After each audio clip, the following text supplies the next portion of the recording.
Level 1. $0. You're delivering $80 of wings to a house with balloons on the mailbox.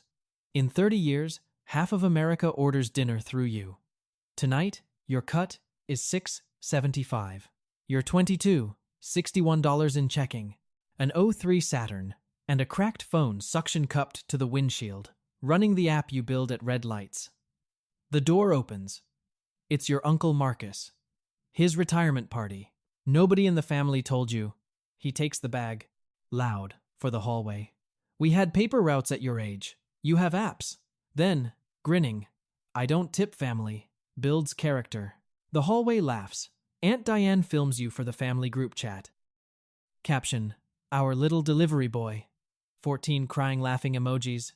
Marcus flips open a spiral notebook, a page for every relative he's ever helped. Brake pads, February. You're at $260 with interest. The door shuts. Through the window, you watch Marcus peel your app sticker off the bag and drop it in the trash. You slide one into every order. Nobody has ever scanned one. 30 years from now, $100 billion from now, that notebook arrives in your mailbox. The handwriting on the envelope shakes. The last page is one entry, dated tonight. It isn't a debt. Why does a man who charged his own nephew interest keep that page his whole life? Level 2. $25,000. The $80 wing run pays one more month of server bills. That's the joke you never tell anyone. Marcus's retirement party kept your app alive. It goes live on a Tuesday. One town. One driver you. Launch day. You post the link in the family group chat. 2 thumbs up. One is your mother.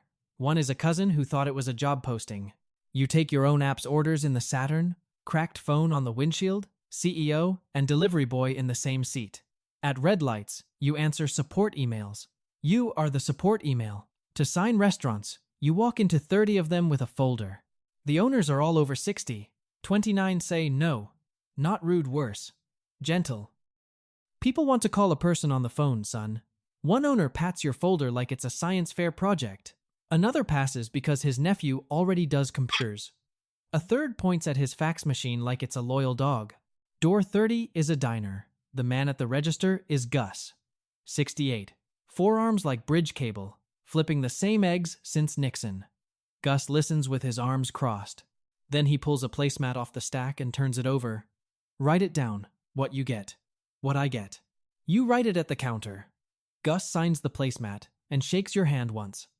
Paper's how my generation says yes. He tapes your sticker to his register. Orange paper airplane, $4 a sheet at Staples. Scan count, lifetime. Still 0. Gus doesn't scan it either. Taping it is his version. Gus's diner is restaurant number 1. The capacity screen on your dashboard says the system holds 200,000. You look at that number like it owes you money. The first order comes 11 days later. Meatloaf plate, 4 blocks. You deliver it yourself, in the rain, grinning like an idiot. Your cut this time. All of it. Then the boomer chorus starts. On the phone, your father calls the app that phone thing and asks when you're getting something with benefits. He says benefits the way priests say heaven. Word comes down the family wire that Marcus has reviewed your business. The verdict, relayed by your mother. Tell him that already exists. It's called a phone book. The math is simple and mean. The app nets $400 a month after servers. Rent is $900.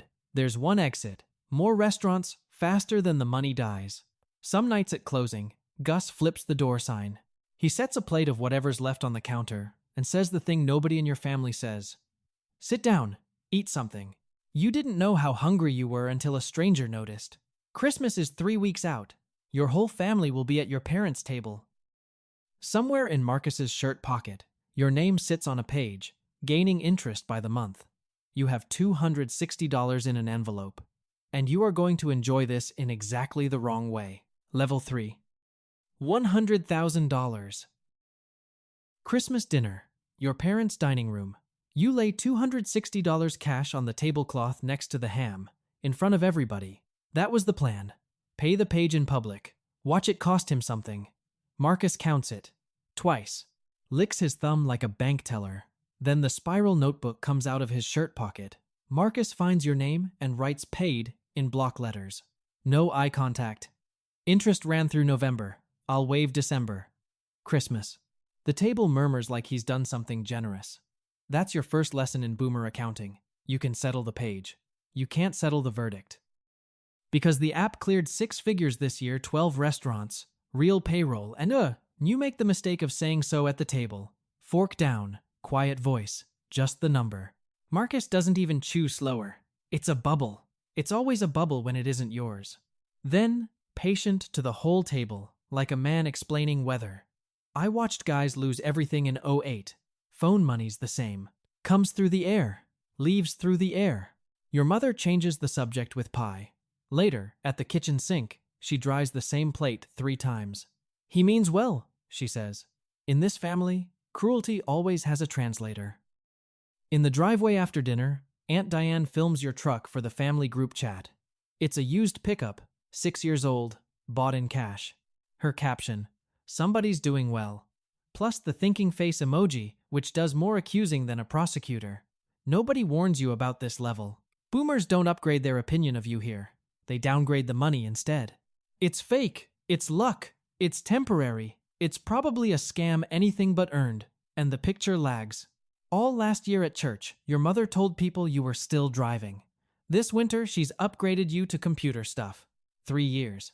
That's the lag on a boomer's picture of you, no matter what you build. Not malice bandwidth.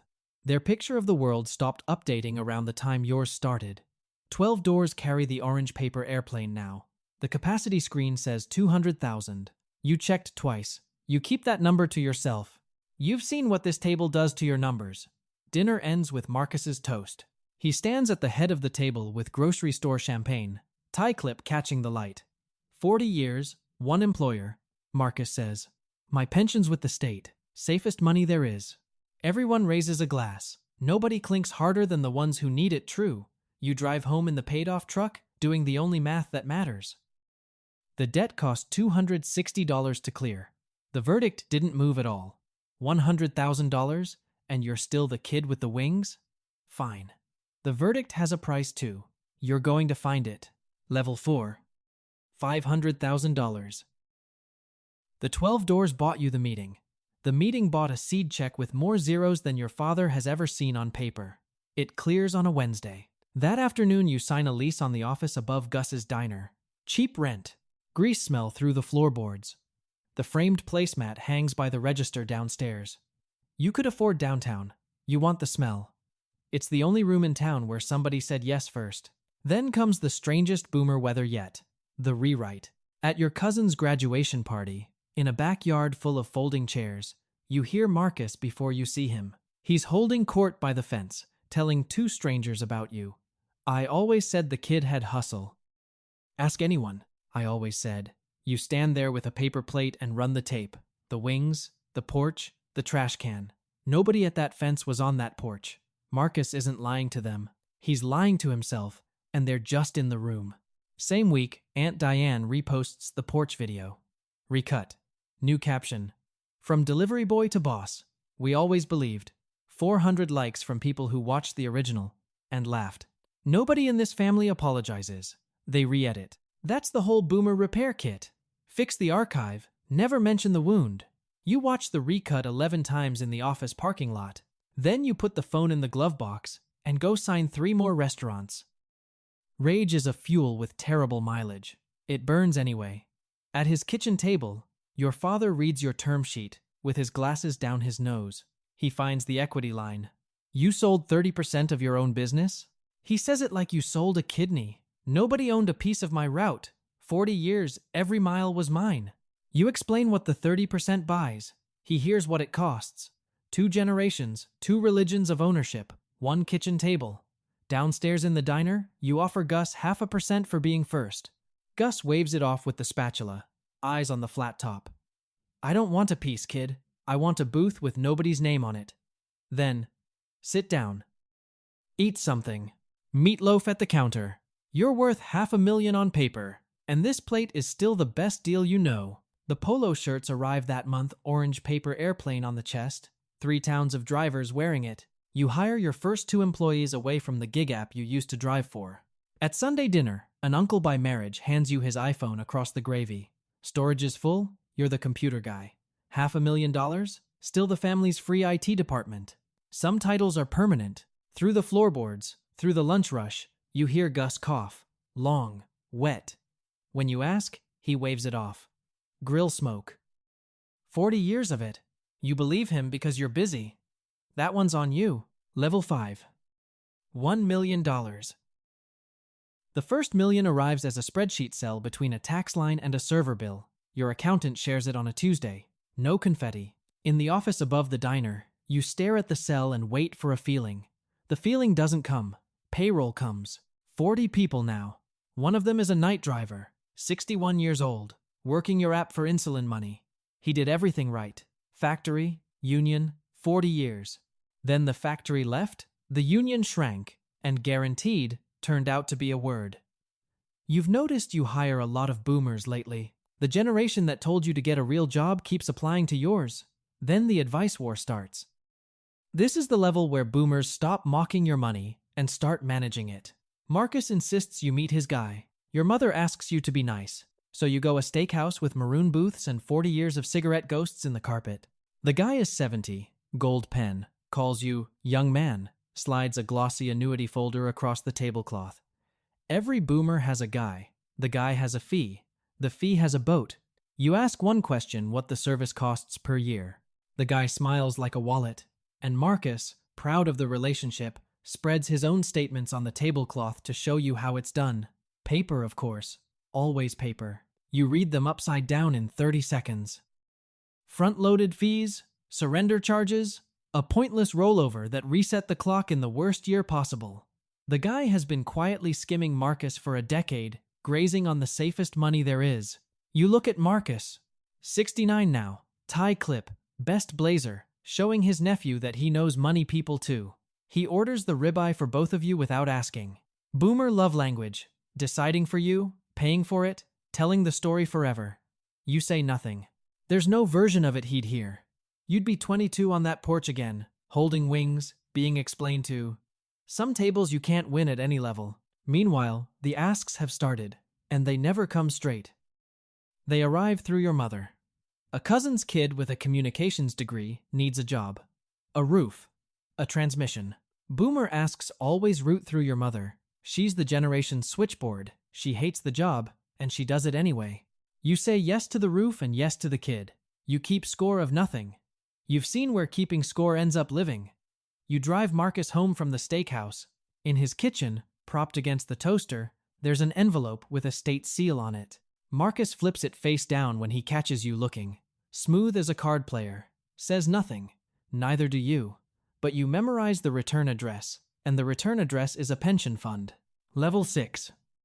$10 million. The Series B wire lands on a Thursday, and your stake crosses 10 million. The same week, the letter you memorized goes public. The state pension fund is insolvent. Checks cut 40%. Effective fall. Marcus's 40 years, repriced at 60 cents on the dollar. 4th of July at Aunt Diane's backyard. You can hear the difference from the gate. Half the lawn chairs are quiet. The men who spent 30 years saying safest money there is are doing arithmetic behind their sunglasses. Nobody says the word pension out loud. It hangs over the potato salad like weather. These are the men who called your money fake. Turns out somebody's money was made of air. It wasn't yours. Marcus works the grill like a man defending a hill. Thinner. Drugstore reading glasses instead of the prescription ones. He doesn't mention the letter. He mentions you. Family should help family. Marcus says it flat. To the charcoal, tongs in hand. The man who doesn't tip family. You wait for him to hear it. He doesn't. Irony needs distance, and he's standing too close to his own life.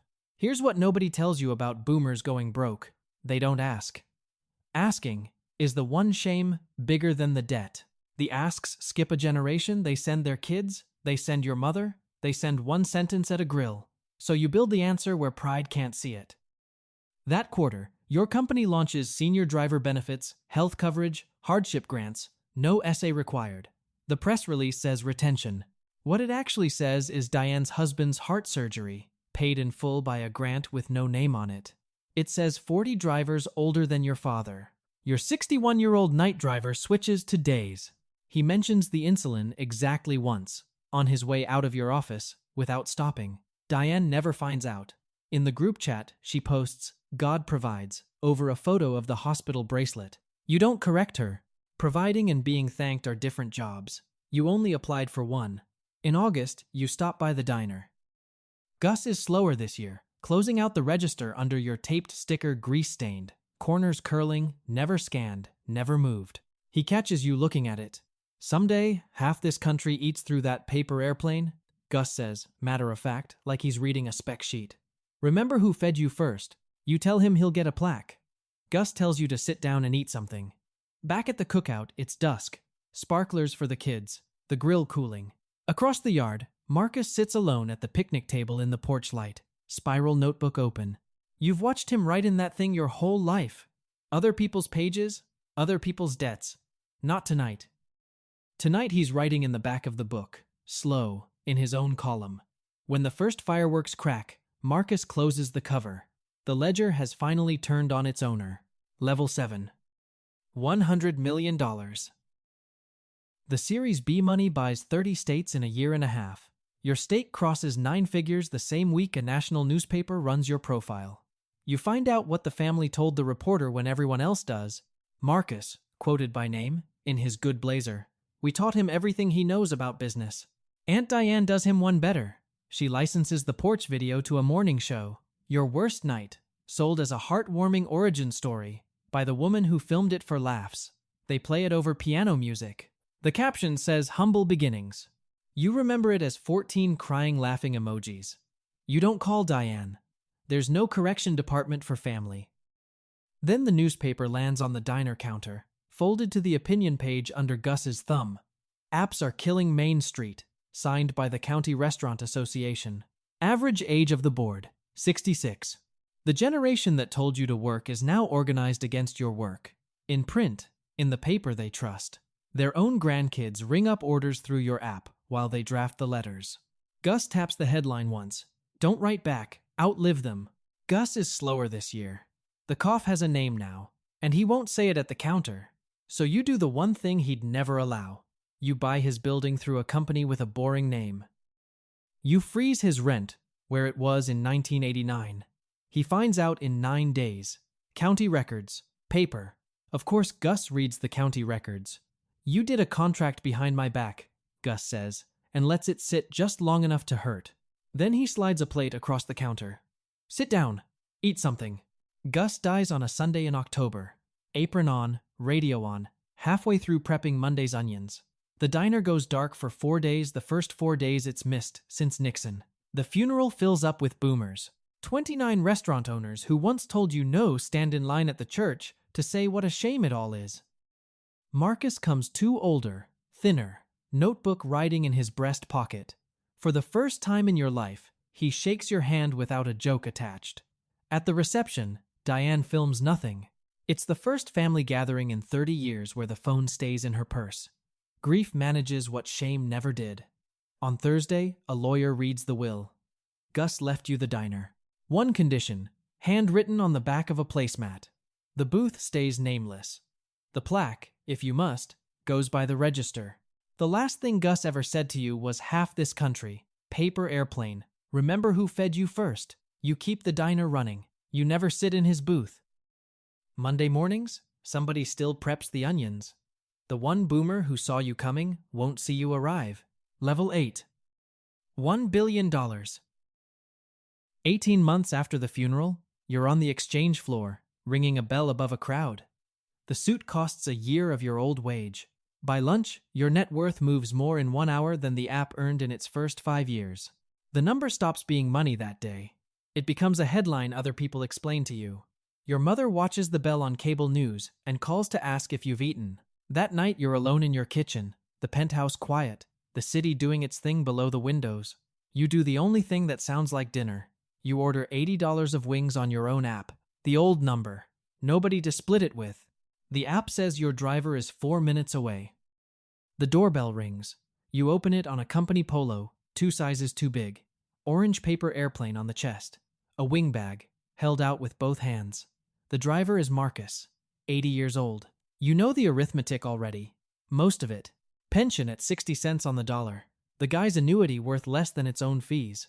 The house reverse mortgaged on a daytime TV promise. Diane's husband got the grant.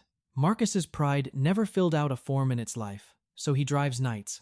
The app never shows him whose address. The porch light shows him. Neither of you speaks for a long 3 seconds. The line is right there. 30 years cured, perfectly aged, loaded. I don't tip family. Builds character. He handed it to you himself, on a porch, with a hallway laughing behind him. One breath. He'd never recover, and you'd both know it forever. You don't say it. You say the line a better man left you. Come in, eat something. Marcus stands at your kitchen island in a delivery polo, 80 years old, eating wings out of the bag on the marble. You eat out of the same bag. Nobody plates anything. He looks around the penthouse exactly once, nods once, files it. Marcus eats slowly, deliberate. A man making a meal last. Overtime stops at midnight. Neither of you mentions it. You still owe me $260, Marcus says, mouth full. You laugh until your eyes sting, both of you. 30 years, and the ledger finally told a joke. He doesn't apologize. You stop waiting somewhere around the fourth wing. His generation doesn't hand you the thing. You're starting to suspect they keep it somewhere. At midnight, Marcus pauses at the door. He pats his shirt pocket, old habit, the spiral notebook still writing there, and decides against whatever he almost said. Then he takes the stairs, because the elevator moves funny. You listen to his footsteps the whole way down. You watch the taillights from the window with the last wing going cold in your hand. The bell this morning moved $1 billion. The doorbell tonight moved more. Level 9. $100 billion. Years later, the paper airplane is on half the porches in America. By dinner time, 214,000 restaurants. Gus's Diner is still one of them. Same booths, same flat top, and a small plaque by the register. First of 214,000. The booth has nobody's name on it, as contracted. On a Tuesday, a padded envelope reaches your office desk. No letter inside. Your name on the front, in handwriting that shakes. The return address is an assisted living home upstate, where Marcus, 90 now, has a small room and a running grievance about the thermostat. Inside is the spiral notebook. You open it at your desk. 30 years of family accounting, page after page. Brake pads, roofs, transmissions, every line crossed out, settled, dated, in the same block letters. Diane's page, your father's page. Everybody paid, eventually. Everybody got a line. Then the last page. Taped to it, an orange paper airplane sticker, grease-stained, corners curled, peeled off a wing bag 30 years ago, in front of a window you were watching through. Under it, in ballpoint, dated the night of his retirement party. Scanned it, 11:52 p.m. If anyone asks, I threw it away. You pull up the user database yourself. You haven't run a query in 15 years. You remember how. Username, paper route. Account created 11:52 p.m., the night of the party. User number 1, before Gus, before anyone. 1,400 orders across 30 years. Never a word. The man who said phone book. The man who said bubble. The man who taught a hallway to laugh at you. Your first customer, hiding under his own insult. And beneath the sticker, one more line. In his own column, the accountant's hand steady for one final entry. M owes the kid. One apology. Interest since tonight. Never marked paid. Boomers never say the thing. They file it. You find it in drawers, in wills, in notebooks, that arrive by mail when the account is closing. You drive upstate the same afternoon with $80 of wings and a receipt you printed yourself. Paid in full. Marcus's room is small, and the thermostat is winning. He sees the notebook under your arm. Then the wings. Took you long enough, Marcus says. You eat out of the bag on his little table. No plates, no speech. You don't mention the last page. Neither does he. That's how his generation says everything. In the parking lot on your way out, a kid in a gig polo is delivering to the lobby. 22, maybe? A startup sticker on her cracked phone case. Home printed, curling at the corner. You know those printer settings by heart. You walk over and scan it while she watches. First scan that sticker has ever had. She stares at you like she's not sure it's legal. You know exactly what one scan is worth.